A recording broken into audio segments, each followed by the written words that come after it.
Welcome to the PSR YouTube channel. Hey, I love YouTube. YouTube's awesome. It's awesome. You should become a YouTube creator. Totally. This video will get monetized. Yes. Whoa, yeah. We're having lots of family fun now. Whoa, yeah. None of these are real guns now. Whoa, yeah. Also got a Patreon, the link is in description. Got some merch too, yeah, you know you wanna get some. Thank you for being patient. I think we've stroked the algorithm enough for today. The video starts in 3, 2, 1.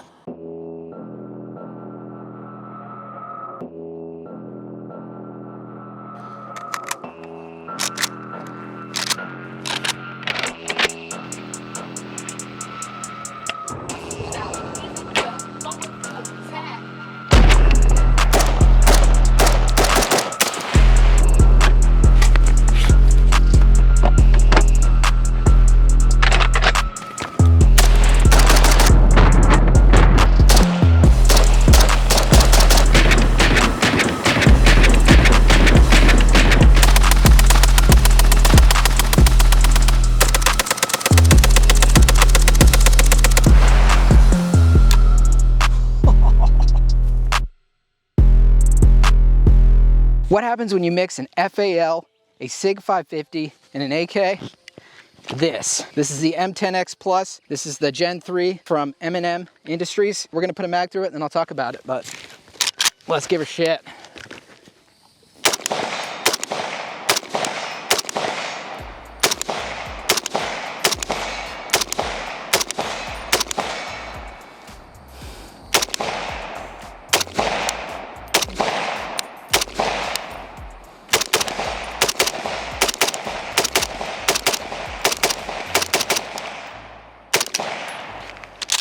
Oh baby.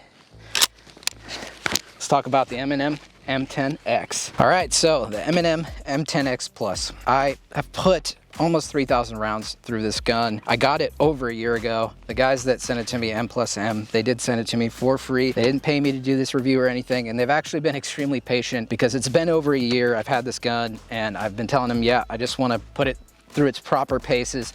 I actually don't normally get to do this many rounds on a gun, so it's kind of a special gun to me because there was a lot of problems with the first gens and some of the second gens of this gun, mainly to do with them having metal injection molded receivers. So when I said this is kind of a mix between a SIG 550 and a AK and an FAL, it kind of truly is, but it's more of a SIG 550, I would say, than an AK or an FAL. But why an FAL? Well, the actual receiver part, the firearm part of this gun, is inside this upper and lower receiver. Unlike a normal AK, this has an upper receiver and a lower receiver that hinges on this pin right here. The FAL part is the inner receiver, which is like essentially a set of rails. On the newest generation of these, the M10X Plus, the current generation, they have a milled receiver, better in many ways to a metal injection molded one. And I think some of the issues that they were having earlier had to do with that metal injection molding. As you can see up here, this is a monolithic upper receiver. So the rail, this has been kind of skeletonized and slimmed down on the latest version, and it's just a very, very smooth gun. Like it feels really, really nice. It almost feels like SIG 550 quality in terms of just the fit and finish of it. So what is the SIG 550 part of this gun? Well,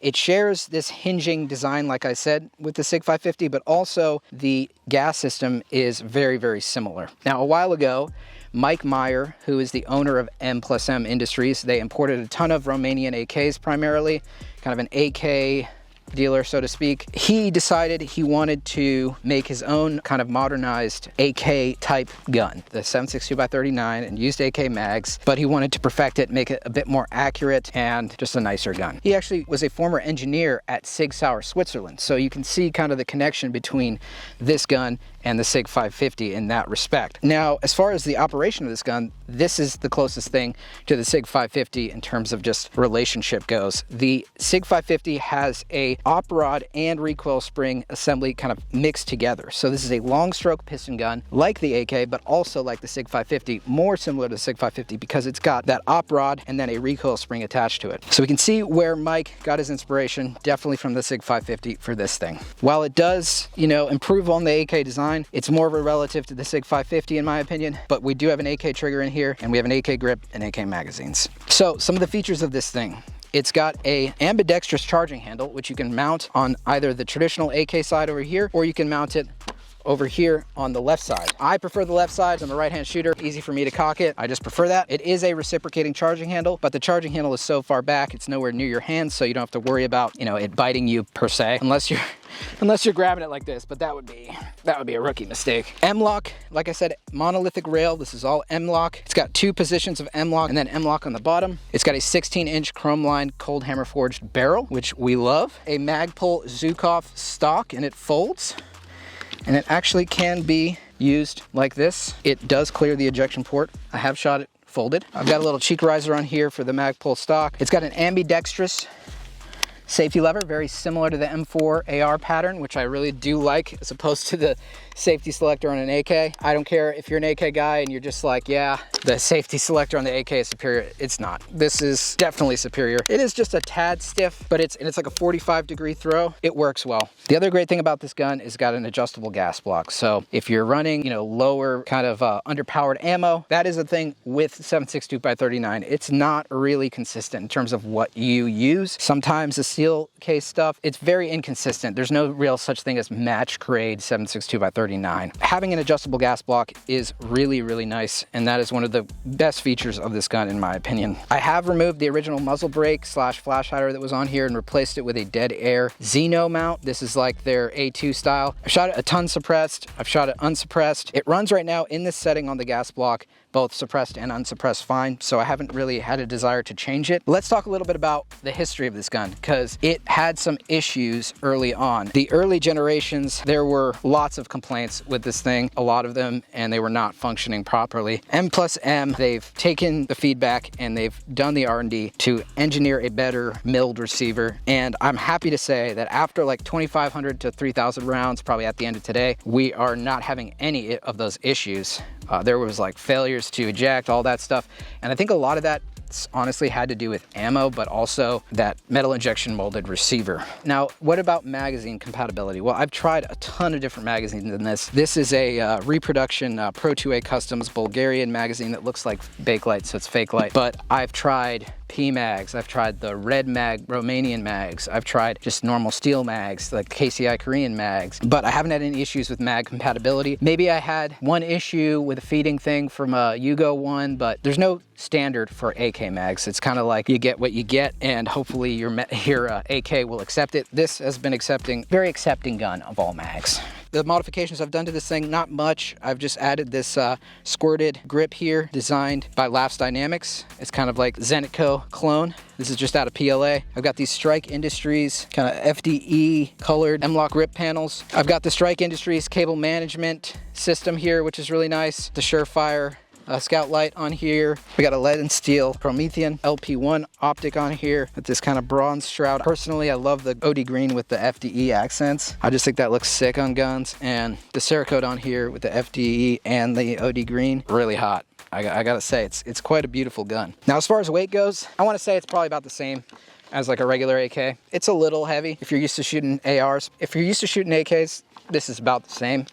I don't know the exact weight of it. The 12-inch barrel, I think they make a 12.5-inch barrel one, and that's like obviously a pistol or an SBR. I think that would be the optimal length for this gun. I mean, 16-inch is good because it's a rifle, I don't have to SBR it, but having the barrel end here with the suppressor on it, like that would be the perfect setup in my opinion. Now, this was a popular option in Canada actually, because the Canadians, they have I think it's an AK ban and a AR ban. I don't even know. It seems like all the guns are banned now in Canada. I'm sorry guys. But this was a very popular gun for Canadians because it wasn't any of the assault weapons and it wasn't on their list of guns to ban. So this became a popular option in Canada. And I do give props to M+M for trying to engineer a gun that will be legal in Canada, because that's not an easy task. So this is really just kind of a review and information session for you guys, because I've shot this gun so much, and I'll overlay the footage of me shooting it. But what is this thing like to shoot? Well, I would just call it, if you're used to shooting AKs, my description of this would be, it's just very smooth. It's a very smooth shooting gun. The muzzle brake on here, with the other muzzle brake that came with the gun, it's a little bit flatter shooting. This is like a flash hider, so it does not do as much compensation as the original muzzle brake. But with that said, it's nice to have the suppressor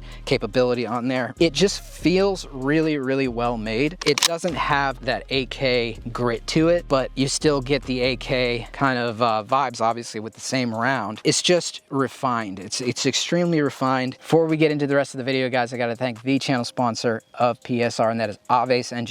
If you are looking to squirt out a glizzy, a nice hot squirted glizzy, then there's nowhere else you want to go other than Have Engineering. Have rails has 17, 19, 26, 43, anything you can think of for the glizzy platform, the squirted glizzy platform, they got it. You need those rails. Also, they make tons of Mac parts, really great Mac uppers in all sorts of colors. Definitely never in a million years check them out, and especially never use PSR for 10% off your entire order. Thanks to Have for sponsoring this channel. The goal of Mike Meyer was to make a more accurate AK. And like I said, with the variance in ammo specs for 7.62x39, it is quite difficult to get a accurate AK just based on the ammo alone. If you don't know, 7.62x39 has gotten quite expensive. Unfortunately, it affects this kind of a gun. If you're an AK shooter, if you're a 7.62x39 enjoyer, you're feeling the pain right now. I believe the ammo that I'm shooting today is Igman, and it is a 7.62x39 brass case. So in testing the accuracy of this thing, I was getting around 2 to 4 MOA groups at around 60-ish yards. The 100 yards, just a little bit more dispersion, but not too bad. That's all right, you know, for an AK. Like I said, largely depends on the ammo you're using, and unfortunately, like just with the 7.62x39 ammo, it's hard to get consistency. So if you find some ammo that you know is really, really accurate in your AK or in this, just stick with that if you want peak accuracy. As far as just like practical accuracy, it hits the target when I pointed at it, and that's really what matters. All right, well, I say we throw the suppressor on this thing and do some shooting with it, and I'll give you kind of my live impressions just shooting it, and then we'll get to some conclusions. All right, before we get to the rest of shooting, I thought it'd be neat to field strip this and show you kind of what it looks like here. So if you want to switch the charging handle, you're gonna push this in and then twist. So it's got this little button here, which is like a detent. You're gonna twist this, and then it just pops out. And then to kind of to detach the lower and upper, and it's hinging on this pin in the front. This has got this little button right back here inside that rear trunnion area. So you're gonna push this button in, and then it just pops up like that. So there's our AK fire control group right there. Kind of neat. You can see where the safety is. Similar to an AR safety, actually, in a way, an ambi one.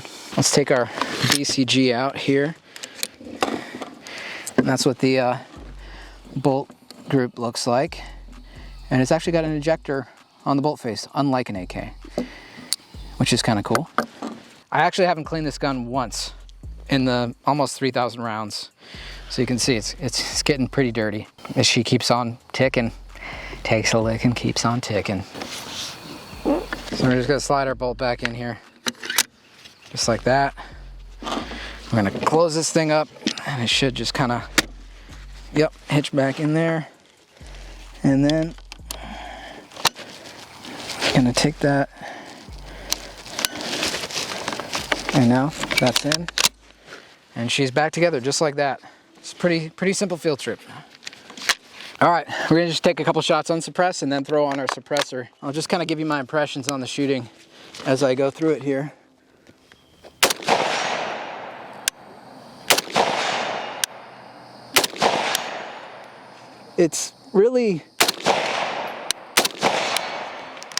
It's got a really smooth action to it. I know I said it's smooth, but we got the AC Unity mag in here. The trigger is actually quite good for being an AK trigger.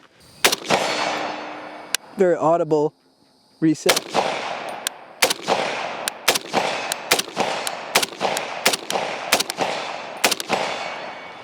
All right, let's throw our can on there. Before we put the can on, I just wanted to give you a little drip check here.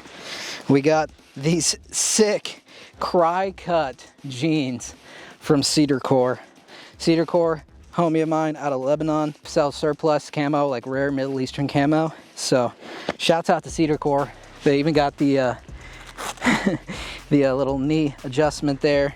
They also got the tabs here in the pockets so you can kind of tighten them up. For you Canadians, might have the Canadian rifle. This is the Canadian tuxedo, the lower half. So the tactical Canadian tuxedo, and I got the belt in here. So suppressor we're gonna put on here is the AB A10 in 7.62. It's a nice traditional back pressure can that's pretty affordable. We'll see how it shoots suppressed here. Nice. I'm getting a little gas. Like I said, this is a traditional back pressure suppressor. It's really not too bad, honestly. It's like what you'd expect out of an AK. But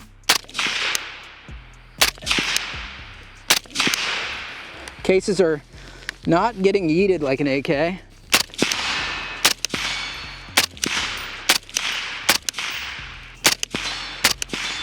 Can we bump fire it? This time we're gonna do a PMag that I painted myself. Looks quite nice with the OD green. All right, let's see if we can bump fire it. Oh, oh baby. She goes nice. And I got that can real hot. All right, I've been training for the brutality competition, so I've been doing some VTAC barrier training. So we got the VTAC here. We're gonna put our, I think this is just like a, I wanna say maybe a Romanian AK mag. See how it goes.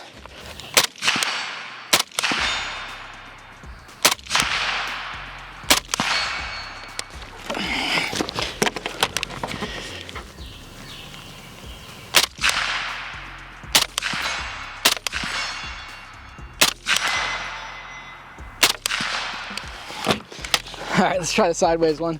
This is always a challenge, and it's resting on the barrel, so.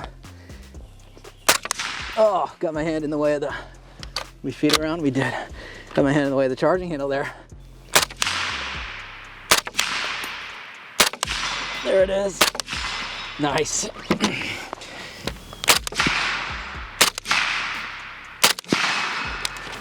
Let's see if I can get down low here. The AK mag, it's kind of tough off the safety.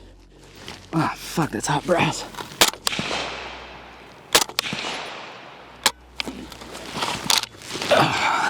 You can feel your feet on this magazine. Maybe it's because it was kind of, this is quite loose, so I think that was probably what it is. So maybe the Romanian mag in this case, a little bit loose. Let's see if it fires up right here. Finish the mag.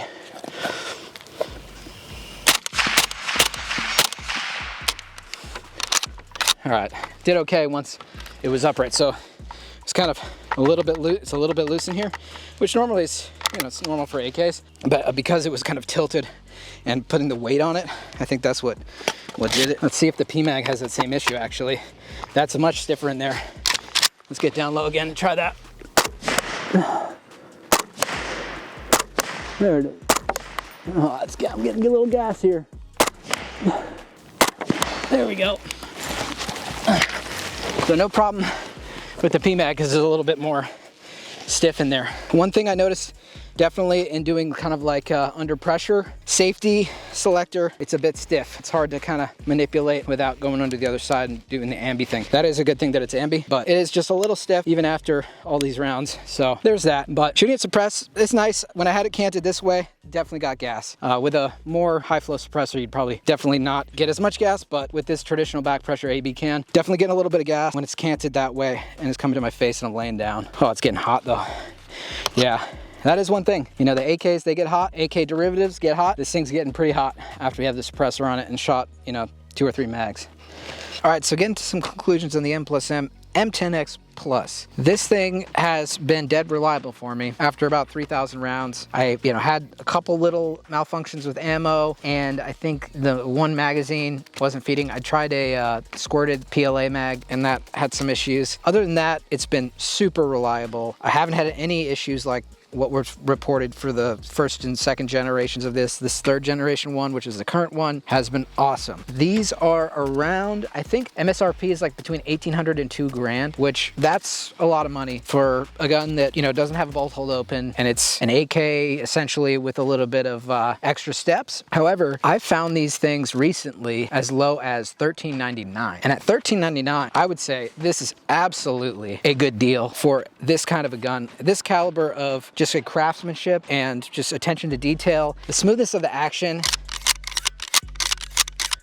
It's super smooth. It feels like something that is much more expensive, like a SIG 550, you know, in that kind of realm. The pros of it, I would say, it's just a really different gun. Like if you show up to the range with this, I mean, aesthetically, it looks super cool. Like I think this thing looks amazing and it performs really, really well. I think if you showed up to the range with this, I think a lot of people would want to ask questions. What is it? Is it an AK? You know, what is this? And that's kind of why you get this kind of gun, because you could get an AK for a lot cheaper. You could get an AR for even more cheaper. But if you're a 7.62x39 diehard enthusiast and you just like 7.62x39 guns, this is an awesome option, I think. And just the roots of the kind of SIG Switzerland, you know, mixed with the FAL kind of style receiver and then the AK mags, I think it's a really neat option. Downsides of this thing, I would say the handguard area gets pretty damn hot, whether you're shooting suppressed or unsuppressed. Just like any AK, I mean, given that this is a rail that's, you know, skeletonized and it's got a lot of holes in it, that gas block's right there, it heats up pretty quick. So that's a little bit of a downside. Otherwise, safety selector is just a little stiff. You know, probably after using this thing for a long enough period of time,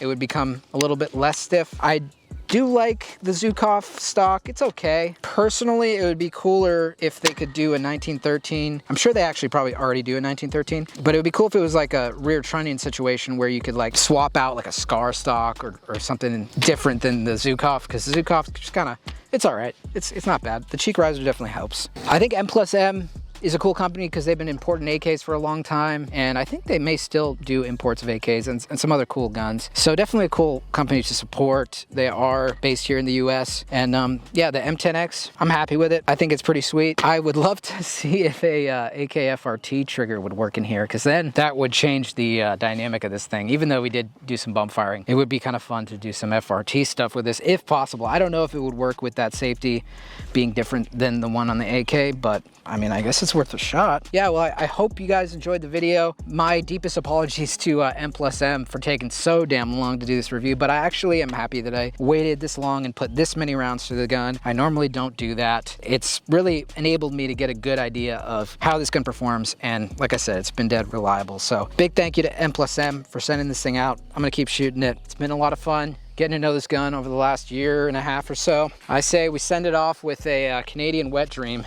This is a 30 round with an extension. I'm so sorry to the Canadians watching this. You know, you could always just not comply. Thanks for watching another episode of PSR, guys. We'll see you on the next one.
That's what it sounds like.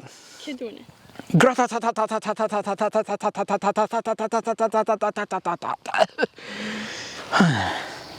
Okay.